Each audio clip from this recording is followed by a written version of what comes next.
এটা বাংলাদেশ। এখানে কোন ধরনের দৃশ্যায়ন, কোন ধরনের গল্প আমাদের চলচ্চিত্র প্রেমীদের খুব আকৃষ্ট করে আমরা জানি। আমরা যতই তার মধ্যে চানাচুর মিশাই, সেটা আসলে একটা পচা জিনিসে পরিণত হয়। একটি চলচ্চিত্র, একটি সমর্থ চলচ্চিত্র তৈরি করতে হলে আপনাকে একটি ভালো প্রেক্ষাপট, বিশ্বাসযোগ্য একটি প্ল্যাটফর্মের গল্প এবং আমাদেরই চেনা কোনো চরিত্র আপনাকে দিতে হবে। আবার এটা নয় যে আপনাকে সামাজিকভাবে চলচ্চিত্রকে আমাদের চেনা চরিত্র দিতে হবে। আপনি সায়েন্স ফিকশন করতে পারেন, আপনি একটি নতুন কাল্পনিক চরিত্র দিতে পারেন, এলিয়েন দিতে পারেন, আপনি ভূত প্রেতের ছবি নিয়ে করেছেন ইবনে মিজান, তাই না? তো এটাও কিন্তু দর্শক প্রিয় হয় যখন সেটা যুক্তিযুক্তভাবে দৃশ্যের পর দৃশ্য, গল্পের পর গল্প এবং অভিনয় শিল্পীরা, পরিচালক এবং শব্দগ্রাহক, মিউজিশিয়ান সবাই মিলে একটি এক বৃত্তের একটি গল্প দর্শকের সামনে তুলে ধরেন, তখনই কিন্তু একটি চলচ্চিত্র সার্থক হয়।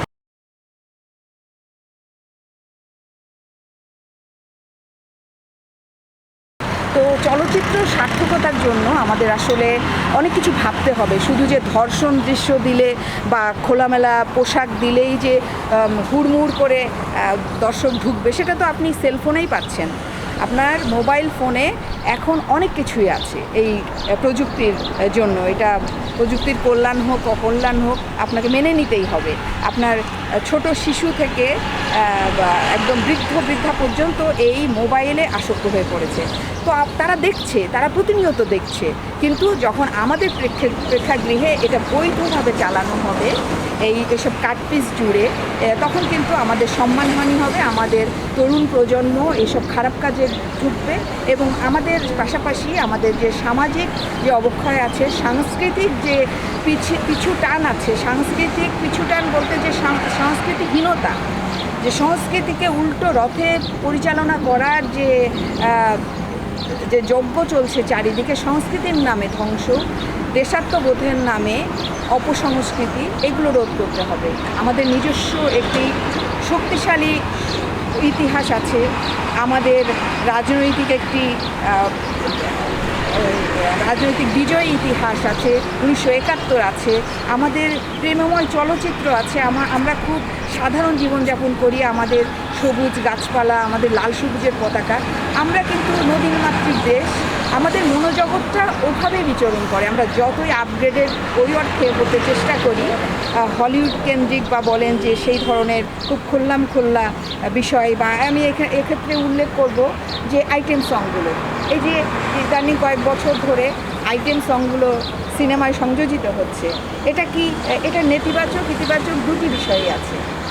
আপনারা বলবেন যে ভারতে হচ্ছে, ভারতের আইটেম সংগুলো যেভাবে চিত্রিত হয়, যেভাবে বিশাল অঙ্কের অর্থ লগ্নি করা হয় এবং যে পারফরমেন্স তারা দেখান, সেটা অনেক বড় একটা কালারফুল একটা তৃপ্তি দেয়, একটা দর্শককে দারুণভাবে আন্দোলিত করে। সেটা শুধু ওই সুরসুরি দেওয়া না, জৈবিক যে সুরসুরি দেওয়া সেটা নয়, সেটার সাথে একটা নান্দনিক বিষয় থাকে। আপনারা খেয়াল করে দেখবেন, এখানে শুধু নাচ মানে আপনি মাধুরীর নাচটা চিন্তা করেন, চলিকা পিছে কাহে, আপনি এই নাচটাকে কখনোই আপনি পর্ণ বলতে পারবেন না। কিন্তু আমাদের দেশে না শেখানো হয় নাচ সেভাবে, না হয় কোনো ছন্দ তাল সেভাবে, হয়তো কিছু হয় আপনি বলবেন, হ্যাঁ আমি সবার কথা বলছি না, কিন্তু বেশিরভাগ ক্ষেত্রে খুব অল্প সময় একটা আইটেম সং করে একেবারে সিনেমাটা একদম মারমার কাট করে ফেলার কোনো শর্টকাট রাস্তা আসলে নেই।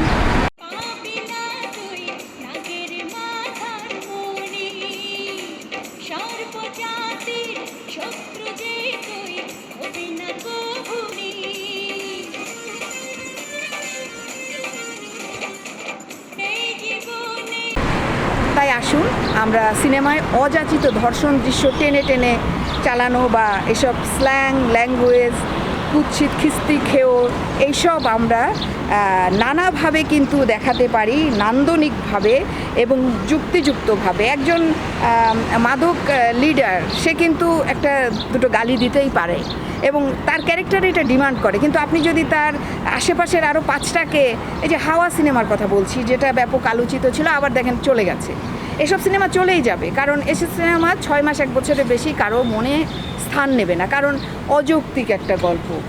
পানি থেকে উঠে আসলো একটা মেয়ে, তারপর কোথায় গেল, কি হলো, হ্যাঁ। তো এই যে একটা গল্পের কিন্তু শুরুটা ভালো হয়, তারপরে কিন্তু এই পরিচালক বলুন, গল্পকার বলুন, এটাকে কোন দিকে যে নিয়ে যায় ধোঁয়াশার মধ্যে, একটা ধোঁয়াশা হলেও সেখানে কিন্তু আপনাকে একটা সুন্দর উপযুক্ত পরিসমাপ্তি দিতে হবে, যেটা দর্শক স্যাটিসফাইড হবে। এবং সেখানে আপনি স্ল্যাং দিয়ে, যে আপনি এই এখন চলছে যে স্ল্যাং বা আমাদের ইউনিভার্সিটির ছেলেমেয়েরা খুব পছন্দ করে, আসলে তা নয়, আপনি তাদেরকে পছন্দ করাতে বাধ্য করছেন।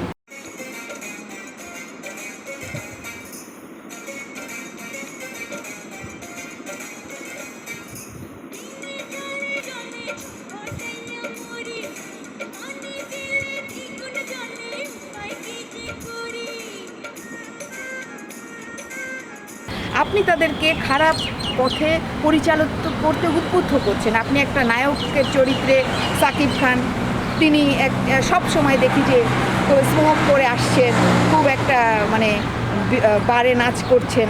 এ ধরনের দৃশ্য যত কম করা যায় তত ভালো।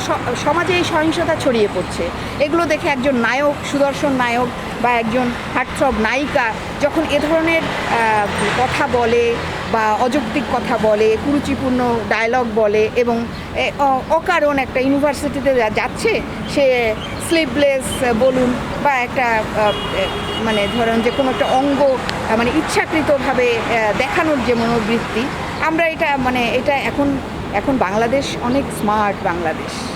তো স্মার্ট বাংলাদেশে আপনারা স্মার্ট হন, যেটুকু দরকার। একজন ইউনিভার্সিটির স্টুডেন্ট অবশ্যই স্মার্ট ড্রেস পরতে পারেন, কিন্তু সেটা হতে হবে দেশীয় এবং সেটা হতে হবে উপযুক্ত কারণে। সেই প্রেক্ষাপটটা আপনাকে নির্ধারণ করতে হবে, দর্শককেও বোঝাতে হবে।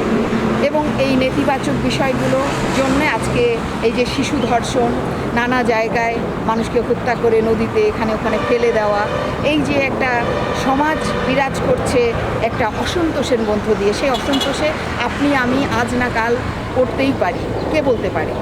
আসুন আমরা আমাদের সিনেমাকে আমাদের ইতিহাসের আলোকে, আমাদের জীবনযাপনের আলোকে, আমাদের গল্প, আমাদের চলচ্চিত্রের গল্পগুলো, যে ঔপন্যাসিক আছেন শরৎচন্দ্র, রবীন্দ্রনাথ, নজরুল, তারাশঙ্কর, নানা আমাদের শক্তিশালী লেখক আছেন, তাদের লেখা থেকে আমরা কিছু কিছু চলচ্চিত্র না হয় করি, তাই সেটা লস হোক, তারপরে আমরা করি। আসুন, আমি আহ্বান জানাবো চলচ্চিত্র মোদীদের, চলচ্চিত্র বোদ্ধাদের, আসুন আমরা ভালো ভালো চলচ্চিত্র নির্মাণ করি, সময়োপযোগী চলচ্চিত্র নির্মাণ করি, সময়োপযোগী চলচ্চিত্র নির্মাণ করি, এবং আবার প্রেক্ষাগৃহ, এই ছোট ছোট সিনেপ্লেক্স নয়, আবার আমরা চাই যশোর মণিহার সিনেমা হলের মতো, জোনাকি সিনেমা হলের মতো, তজলিল মহলের মতো, বলাকা সিনেমা হলের মতো বড় পরিসরে সিনেমা হল আবারও চালু হোক। এবং সমাজে যখন সংস্কৃতি চর্চা, সিনেমা চর্চা